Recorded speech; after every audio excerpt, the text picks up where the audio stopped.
В Северной Осетии снимают документальные фильмы о нартовском эпосе и народных песнях Кавказа. Специально для этого в республику прибыл режиссер-документалист из Москвы Павел Рязанцев. Первым пунктом съемочной группы стал парк Нартон во Владикавказе, где установлены скульптурные композиции героев нартовского эпоса. Режиссеру провели экскурсию ученые, историки, рассказали о легендах и сказаниях. Далее по маршруту журналист отправится в Дегорское ущелье, где увидит главную достопримечательность села Мацута – могилу Нарта Сослана.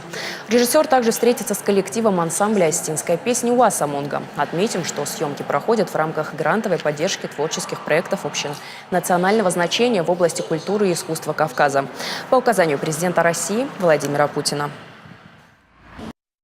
Это будет фильм порядка 40 минут. Он будет документальный, сделан на нескольких регионах, на примерах нескольких регионов, на нескольких разновидностях эпоса. Ведь, как мы знаем, есть минимум 4 основные ветви нартского эпоса. Герои прошлого, вот такие как Сослан, учат нас быть сильными, учат нас быть справедливыми и учат нас быть настоящим защитником своим близких.